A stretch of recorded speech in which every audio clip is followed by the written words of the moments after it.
ನಮಸ್ಕಾರ, welcome back to Navya Narang YouTube channel. ಎಲ್ಲರೂ ಹೇಗಿದ್ದೀರಿ? ಆ್ಯಕ್ಚುಲಿ ಇವತ್ತು ಸ್ಯಾಟರ್ಡೇ ನಮ್ಮ ಮನೆ ಪಕ್ಕದ ಮನೇಲಿ ದೇವ್ರು ಕರೆಸ್ತಾ ಇದ್ದಾರಂತೆ. ಸೊ ಹಾಗಾಗಿ ಅವರು ಕರೆದಿದ್ದಾರೆ, ಅಲ್ಲಿಗೆ ಹೋಗೋಣ ಅಂತ ಅಂದ್ಕೊಂಡಿದ್ದೀನಿ. ಸೊ ದೇವ್ರ ಪೂಜೆಗೆ ಅಲ್ವಾ, ಸೊ ಹಾಗಾಗಿ ಹೋಗಬೇಕು ಅಂತ ಹೇಳ್ಬಿಟ್ಟು. ಆ್ಯಂಡ್ ಇವತ್ತು ನಮ್ಮ ಮನೇಲೂ ಸ್ವಲ್ಪ ಸ್ಪೆಷಲಾಗಿ ಅಡುಗೆ ಮಾಡೋಣ ಅಂತ ನಮ್ಮ ಅಕ್ಕನೂ ಬರ್ತೀನಿ ಅಂತ ಹೇಳಿದ್ದಾಳೆ. ಸೊ ಹಾಗಾಗಿ ಅವ್ರು ಬರೋಷ್ಟ್ರೊಳಗಡೆ ಅಡುಗೆ ಮಾಡಿ ಮುಗಿಸೋಣ. ಸೊ ಅದಾದಮೇಲೆ ಅವರು ಬರ್ತಾರೆ ಹೆಂಗಿದ್ರು, ಆಮೇಲೆ ಆರಾಮಾಗಿ ಕೂತ್ಕೊಂಡು ಊಟ ಮಾಡ್ಬೋದು ಅಂತ ಹೇಳ್ಬಿಟ್ಟು ಇವಾಗ ಅಡುಗೆ ಮಾಡೋಕ್ಕೆ ಸ್ಟಾರ್ಟ್ ಮಾಡ್ತಾಯಿದ್ದೀನಿ. ಸೊ ಫಸ್ಟು ಏನು ಮಾಡ್ತಿದ್ದೀನಿ ಅಂತ ಹೇಳಿದ್ರೆ, ಚಂದುಗೆ ಹಣ್ಣು ತುಪ್ಪ ಅಂದರೆ ಸಿಕ್ಕಾಪಟ್ಟೆ ಇಷ್ಟ. ಅದಕ್ಕೆ ಅದನ್ನು ಮಾಡಿಕೊಂಡು ತೊಗೊಂಡೋಗಿ ಅವ್ರಿಗೆ ಕೊಟ್ಬಿಟ್ಟು ಬರೋಣ ಅಂತ ಹೇಳ್ಬಿಟ್ಟು ಮಾಡ್ತಾಯಿದ್ದೀನಿ. ಆ್ಯಕ್ಚುಲಿ ಊರಿಂದ ಹಲಸಿನಣ್ಣು ತಂದಿದ್ವಿ. ಸೊ ಅದು ತುಂಬ ಚೆನ್ನಾಗಿರುತ್ತೆ ಹಣ್ಣು ತುಪ್ಪ ಮಾಡಿದ್ರೆ ಹಲಸಿನಣ್ಣಿಂದ ಅಂತ ಹೇಳ್ಬಿಟ್ಟು ರೆಡಿ ಮಾಡ್ಕೋತಾ ಇದ್ದೆ. ಅವಲಕ್ಕಿನ ನೆನೆಸಿ ಅದನ್ನು ಸ್ವಲ್ಪ ಹಾಕ್ಕೊಂಡು ಅದನ್ನು ನಾನು ಚಿಕ್ಕದಾಗಿ ಹಣ್ಣನ್ನು ಕಟ್ ಮಾಡ್ಕೊಂಡಿದ್ದೀನಿ. ಊರಲ್ಲಿ ಹಣ್ಣು ತುಪ್ಪ ಕೊಡೋರು ನಾನು ಚಿಕ್ಕಳಿದಾಗಂತೂ ಓಡ್ಬಿಡ್ತಾಯಿದ್ದೆ ಇಸ್ಕೊಳ್ಳೋದಕ್ಕೆ.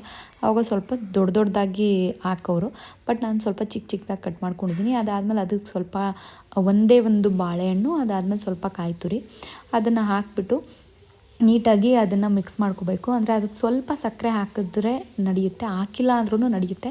ಬಟ್ ಚಂದುಗೆ ಸಿಹಿ ಅಂದರೆ ತುಂಬ ಇಷ್ಟ. ಸೊ ಅದಕ್ಕೆ ಚೆನ್ನಾಗಿರುತ್ತೆ ಅಂತ ಹೇಳ್ಬಿಟ್ಟು 1-2 ಸ್ಪೂನ್ ಅಷ್ಟೇ ಸಕ್ಕರೆ ಹಾಕಿದ್ದೀನಿ. ಅದನ್ನು ಮತ್ತೆ ಮಿಕ್ಸ್ ಮಾಡ್ಕೋಬೇಕು ನೀಟಾಗಿ. ಎಷ್ಟು ಟೇಸ್ಟಾಗಿರುತ್ತೆ ಅಂತ ಹೇಳಿದ್ರೆ, ಇದು ತಿಂತಾಯಿದ್ರೆ ನಿಜವಾಗ್ಲೂ ನನಗಂತೂ ಸಿಕ್ಕಾಪಟ್ಟೆ ಇಷ್ಟ. ತುಂಬ ಅಂದರೆ ತುಂಬ ಚೆನ್ನಾಗಿರುತ್ತೆ. ಸೊ ಇದಕ್ಕೆ ಹನಿನೂ ಹಾಕೋಬೋದು, ಬಟ್ ನಾನು ಅದನ್ನೆಲ್ಲ ಹಾಕಿಲ್ಲ. ಇಷ್ಟೇ ಸಾಕು. ನೀವು ಒಂದ್ಸಲ ಮಾಡಿ ತಿಂದು ನೋಡಿ, ಎಷ್ಟು ಚೆನ್ನಾಗಿರುತ್ತೆ ಗೊತ್ತಾ. ಚಂದು ಈ ಥರ ಮಾಡಿಕೊಡು ಅಂತ ಹೇಳ್ತಿರ್ತಾರೆ. ಹಲಸಿನಣ್ಣು ಇದ್ದಾಗೆಲ್ಲ ಈ ಥರ ಮಾಡ್ತಿರ್ತೀವಿ ಮನೇಲಿ. ತಿನ್ನೋಕ್ಕೆ ತುಂಬ ಚೆನ್ನಾಗಿರುತ್ತೆ, ಬೇಗ ತಿನ್ಕೊತೀವಿ. ಸೊ ಇದನ್ನು ಮಾಡಿಕೊಂಡು ತೊಗೊಂಡು ಹೋಗಿ ಕೊಡಬೇಕು. ಇವಾಗ ಆಫೀಸಲ್ಲಿದ್ದಾರೆ ಇವಾಗ. ಸೊ ಅಲ್ಲಿಗೆ ಕೊಟ್ಬಿಟ್ಟು ಬರೋಣ ಸರ್ಪ್ರೈಸಾಗಿ ಅಂತ ಹೇಳ್ಬಿಟ್ಟು ಮಾಡಿದೆ. ಸೊ ಇವಾಗ ತೊಗೊಂಡು ಹೋಗಬೇಕು. ಪಾಪುನ ಎತ್ಕೊಂಡು ಹತ್ರನೇ ಇರೋದು. ಸೊ ಹಂಗಾಗಿ ವಾಕಬಲ್ ಡಿಸ್ಟೆನ್ಸ್ ತೊಗೊಂಡು ಹೋಗಿ ಕೊಟ್ಟು ಬರ್ತೀನಿ. ನೋಡೋಣ ಅವ್ರ ರಿಯಾಕ್ಷನ್ ಹೇಗಿರುತ್ತೆ ಅಂತ ಹೇಳ್ಬಿಟ್ಟು, ಏನು ಅಂತ ಕಂಡಿಡ್ತಾರ ನೋಡೋಣ ಬನ್ನಿ.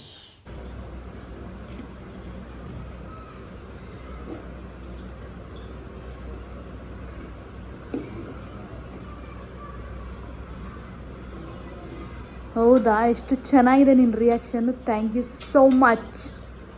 ಥ್ಯಾಂಕ್ಸ್. ಹೌದಾ ಹೌದಾ ಓಹೋ, ಎಷ್ಟು ಚೆನ್ನಾಗಿ ರಿಯಾಕ್ಷನ್ ಕೊಟ್ಟೆ ಅಲ್ವಾ. Thank you. ಇಷ್ಟೊಂದು ಈ ಥರ ಮರ್ಯಾದೆ ಈ ಥರ ಕೊಡ್ತೀಯ ಅಂತ ಅಂದ್ಕೊಂಡಿರ್ಲಿಲ್ಲ.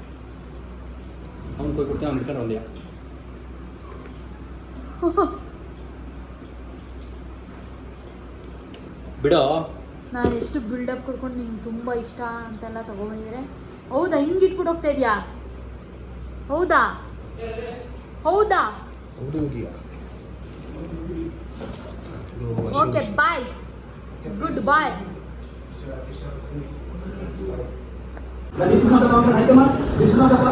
ಕಿಸಿತಾವನಲ್ಲಿ ಎಲ್ಲ ಕಳ್ಕೊಂಬಂದೆ. ಎಲ್ಲಿ ಕಳ್ಕೊಂಡ್ ಬಂದೆ ಬೋಲೇನು ಗುಂಡುನ? ಎಲ್ಲಿ ಬೀಳ್ಸ್ಕೊಂಡೆ ಪಪ್ಪು?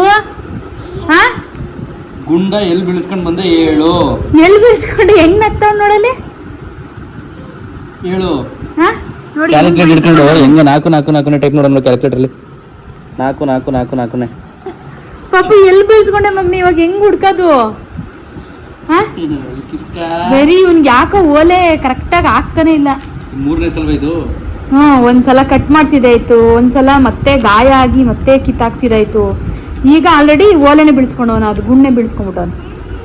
ನಮ್ಮ ಪಾಪುಗೆ ಯಾಕೋ ಓಲೆ ಹಾಕೊಳ್ಳೋ ಅದೃಷ್ಟನೇ ಇಲ್ಲ ಅಂತ ಅನಿಸುತ್ತೆ. ಯಾಕೆ ಅಂದರೆ ಫಸ್ಟು ಹಾಕಿಸಿದಾಗ ಅವನಿಗೆ ಕಟ್ಟಾಗೋಗಿತ್ತು, ಚಿಕ್ಕದು ಅದು ಕಟ್ಟಾಗೋಯ್ತು. ಅದಾದಮೇಲೆ ಕಟ್ಟಾಗೋಯ್ತಲ್ಲ ಅಂತ ಹೇಳ್ಬಿಟ್ಟು ಮತ್ತೆ ಸ್ಟಡ್ ಥರ ಹಾಕ್ಸಿದ್ವಿ.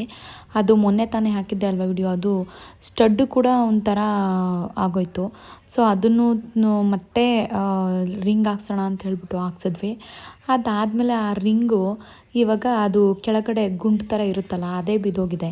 ಅದಾದಮೇಲೆ ನೋಡಿದ್ರೆ ಮತ್ತೆ ಅದು ತಿರ್ಗಾ ಅದು ರಿಂಗ್ ಥರ ಇರುತ್ತಲ್ಲ, ಅದು ಕಟ್ಟಾಗೋಗಿದೆ. ಎಷ್ಟು 3-4 ಟೈಮ್ ಆಗೋಯ್ತು. ಇದು ಸರಿಯಾಗಿ ಆಗ್ತಾನೇ ಇಲ್ಲ, ಯಾಕೋ ಗೊತ್ತಿಲ್ಲ. ಅದು ಹುಡುಕ್ತಾ ಇದ್ದೀನಿ, ಸಿಗ್ತಾನೆ ಇಲ್ಲ. ಎಷ್ಟು ಹುಡುಕಿದ್ರೂ ಸಿಗಲಿಲ್ಲ. ಮನೆಯೊಳಗೆ ಬಿದ್ದಿದೆ ಅಂತ ಹೇಳ್ಬಿಟ್ಟು ಹುಡುಕ್ತಾ ಇದ್ದೆ. ಪಾಪು ಅವನು ಆಟ ಆಡಿಸ್ತೀನಲ್ಲ ಎಲ್ಲ ಕಡೆ ಎತ್ಕೊಂಡು ಹೋಗ್ತಾ ಇರ್ತೀನಿ. ಊಟ ತಿನ್ನಿಸ್ಬೇಕಾರಂತೂ ಮನೆ ತುಂಬ ಓಡಾಡ್ತಿರ್ತೀನಿ.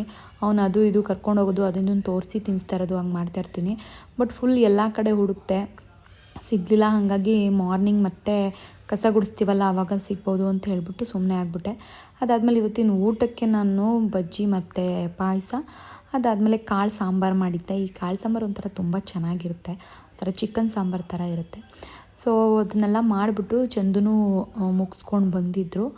ಅದಾದಮೇಲೆ ಅವ್ರಿಗೆ ಊಟ ಕೊಡೋಣ ಅಂತ ಹೇಳ್ಬಿಟ್ಟು ಊಟ ಕೊಟ್ಟೆ. ಅದಾದಮೇಲೆ ಲಾಸ್ಟಲ್ಲಿ ಪಾಯಸ ತಂದು ಕೊಟ್ಟಿದ್ದೆ ಅವ್ರಿಗೆ ತಿನ್ನಲಿ ಅಂತ ಹೇಳ್ಬಿಟ್ಟು.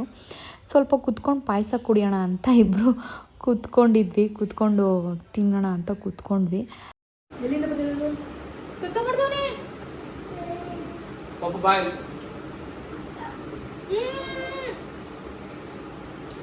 ಪಾಪು ಪ್ಲೀಸ್ ಬೇಡ,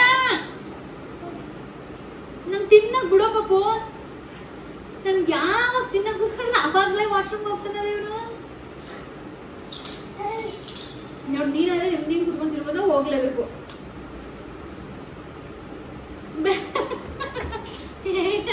ಬೇಡ ಕಣ ಪ್ಲೀಸ್, ಇದೊಂಚೂರು ತಿನ್ಬಿಟ್ಬಿಡ ಪಾಪು ಪ್ಲೀಸ್.